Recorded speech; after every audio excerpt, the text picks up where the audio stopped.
Hey guys, it's Eric here again. Just thought I'd give you a little progress update with my model railway layout, Harefield Road. We've made a little bit of progress now, so I thought I'd just show you what I've been up to and see what we can get done today. So here is my railway room, and as you can see, the baseboards are now fitted.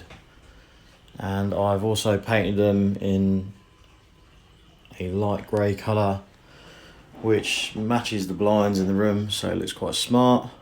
It looks much better than the bare wood. I've still got to paint the legs yet, but we'll get there. As I explained in the previous video, this is an 8x2 section for the scenic area of the layout, and the 2x2 board is behind here. As you can see, made it up to a 4x2 board, and then one of the 5x1 boards that I own. So I do have a spare one of these, but obviously it won't fit in the room. So this 5x1 board here will spin around 180 degrees and will go on this side of the layout. And the other 5x1 board will go on this end of the layout. And that's if I was to take it to an exhibition, so that it gives me, or it would be a 18-foot long end to end, and it would just be completely straight. So basically the 5-foot boards would be a fiddle yard either end, just a small one, just enough to take trains on and off. Having to think about whether to use a cassette system or whether to just go with conventional point work and leave trains on the layout. But that's something that I've got to sort of decide down the line. But yeah, so they're all in now, looking nice.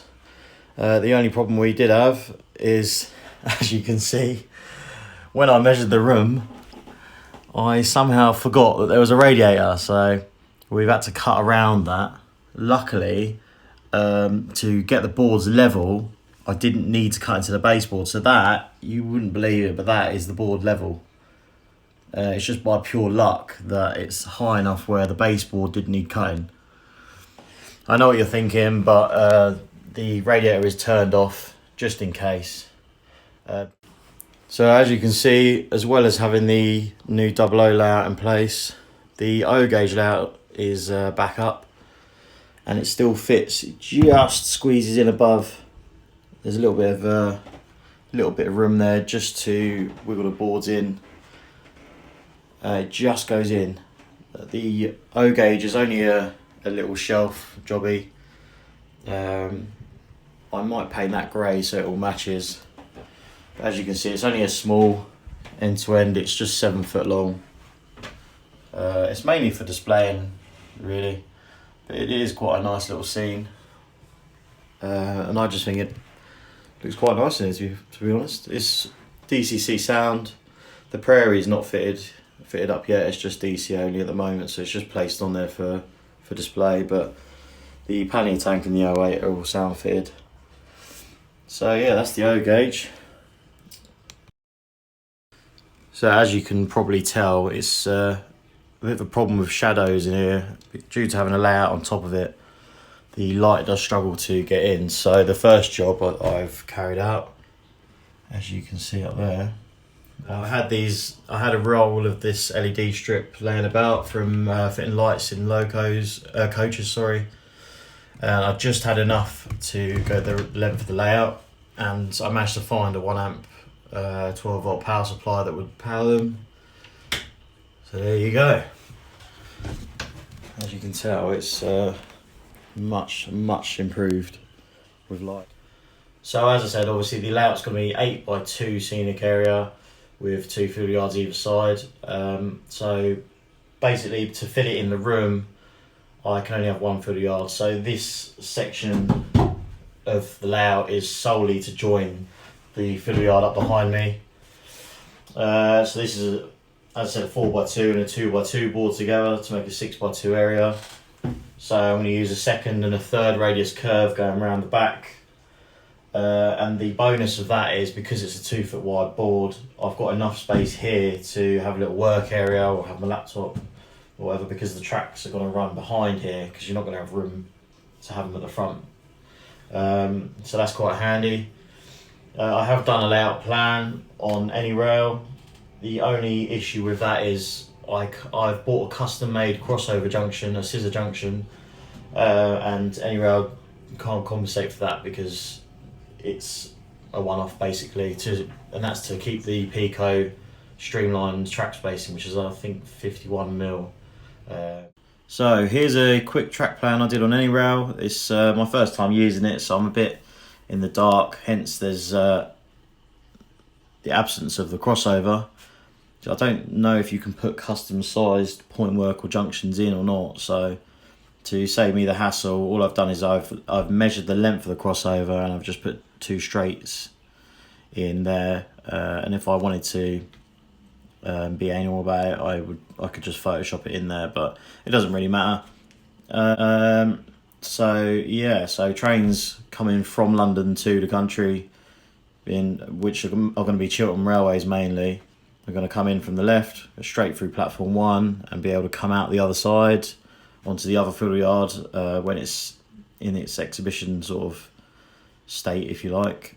Obviously at home this field yard is not going to be there, so trains will have to come in, terminate and then come back.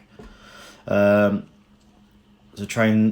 more Chiltern trains can also come from the countryside end through platform 2, and then they'll come over the crossover, which will be here, and then onto the upline towards the London direction. As well as that, there's going to be mostly London Transport rolling stock, and they will obviously come in over they can either terminate in platform 2, 3 or 4 by use of the crossover, but also they can go into the head shunt, which will allow them to come back into a 2-lane depot, and there'll just be a siding down the bottom end here. So that's the main sort of plan. The platforms, this platform is 3 foot to accommodate a 3 foot long train. This platform is just shy of 4 foot long, and I've made that one longer just in case in the future I decide to get a couple Mark 3 coaches to go with my Chiltern Railway 68 and DVT. Obviously I'd have to paint them up and convert the doors, but it could be a project for the future. So an issue I've got to work out with the track plan is, because I'm only using a 1 foot wide field yard board, I'm limited on where I can have track running through the scenic area. So I can only go this far. So I've got this area to work with. Now the other problem is, because I need to be able to fit a curve behind there for when the layout's at home, I'm limited by the radius curve that I can fit in there.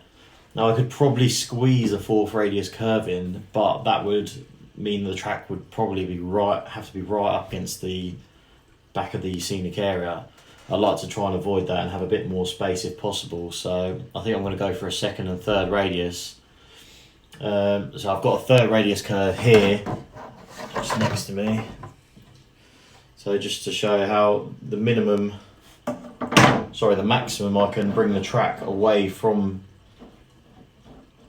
the back scene is realistically there for the down line, so which will be going through platform 1.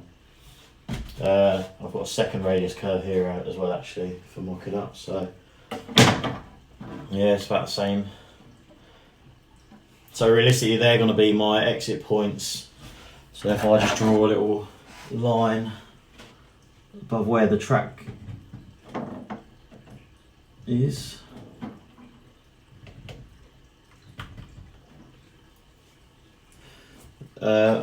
then I can tell where the maximum is that I can bring the track away.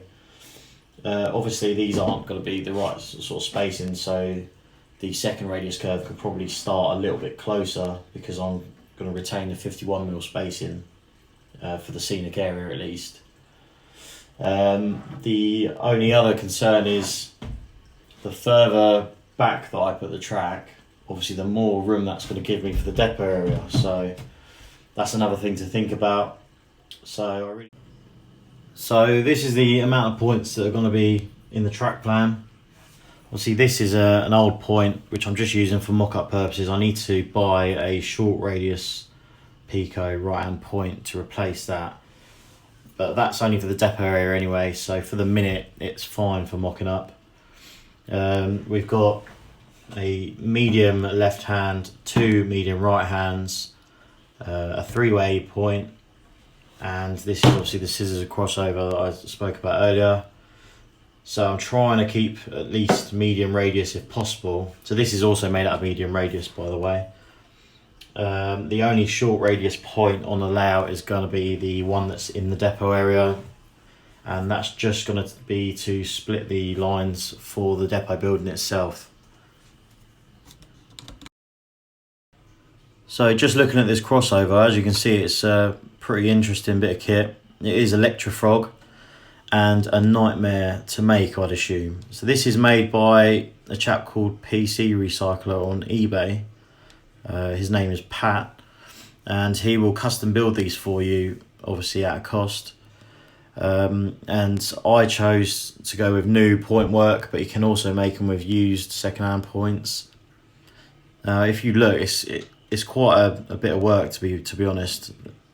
I wouldn't be able to make something like this. It must have took him a lot of man hours, and I'm quite impressed with it. And to be fair, there's no other way that you would be able to make a crossover like this fit in with the track spacing that I want. So here's the junction put together. As you can see, it's quite complicated, but it's going to look really good, I think, especially when it's all weathered up and it's got conductor rails fitted and trains going over. The wires you can see coming out of the crossover are for frog juicers, because it is obviously, as I said, Electrofrog, so it's going to need ways to power the frogs properly, and Gauge Master make those, so I think I'm going to use them. So here I've done a little mock-up to show you the kind of thing I'm aiming for. Now the style I'm going for is a bit like Harrow on the Hill, basically. It's going to be a mixture of Chiltern Railways and London Underground, as said before. And luckily Bachmann make their Art Deco range, which is pretty much a carbon copy of Harrow on the Hill station, just slightly condensed. So as you can see, I've got one platform's worth of the buildings here, and I've got a second set of the buildings under the baseboard ready to go for when I make the second platform. The platforms themselves are made out of 18mm MDF cut into 10cm wide strips, and then using the scale model scenery paving and platform coping kits, I have used wood glue to glue these to the top, because I had textured paper before and I didn't really like the effect. I wanted it to look as realistic as possible, so I've gone for a proper 3D effect with the coping. As you can see, to complement longer trains in the future, this platform is approximately 4 foot long. So the S-stock is 3 foot, and that just gives you an idea of the length. There's still a little bit of a gap at the end, and there you go. So you could probably squeeze a Chiltern 68 in DVT with 3 Mark 3s, maybe 4 if you, I don't know, said that it was one set of doors locked out of use. It does happen in the real world, so who knows. To go with this, I've also purchased one of these, which is the Bachmann Art Deco station building. It's based on Sudbury Hill, was it Sudbury Town Station? One of the two. I think it's Sudbury Hill Station it's based on, but it's condensed down slightly because Sudbury Hill Station is a bit bigger, but it's that sort of design. Now, because I'm going to be limited with space, and the place that I'm actually modelling would be down in the cutting, what I'm thinking of doing is having a road come from the back scene into view and sort of curve round the back and go across at an angle, and then on that I'm planning on hopefully having the station up, so up here somewhere, with some staircases or escalators coming down to platform level. The back scene, I'm not sure what I'm going to do yet. I did buy a drone the other day, so I could go out and take photos of the location, but you've got to be careful using a drone near the railway as well. That's illegal if you're too close, so that's a bit of a pain. Also, the problem with that is the area I'm modelling is a part of the underground that was supposed to be built but never was because of the green belt coming in.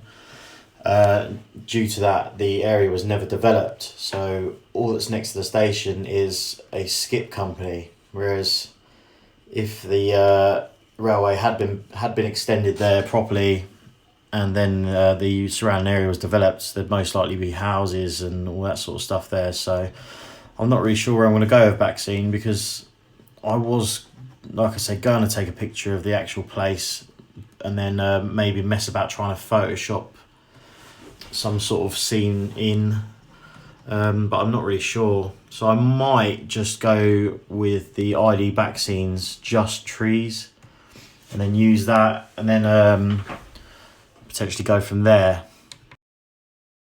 See, another thing I'm thinking with the Backseen is the people that make ID Backseens are these guys, Art Printers Limited.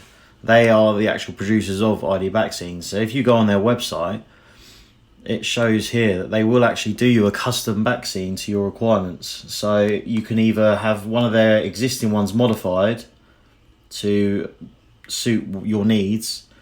Say if you want to extend one or have one that's taller, or if you want to take something out that you don't like, they can supposedly Photoshop them about for you.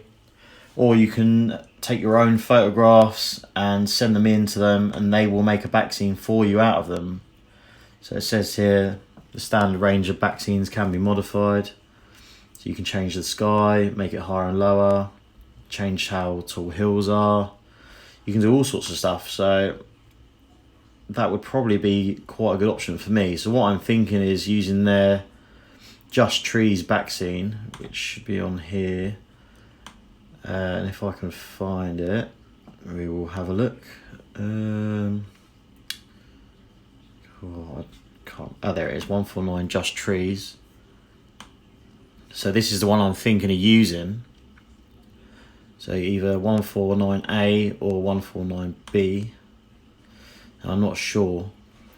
But what I was thinking of asking them is if they could maybe get rid of a section of trees that would, in the real world, be wide enough for a road to come in. So I can use that for where the road would come in on the back of my layout.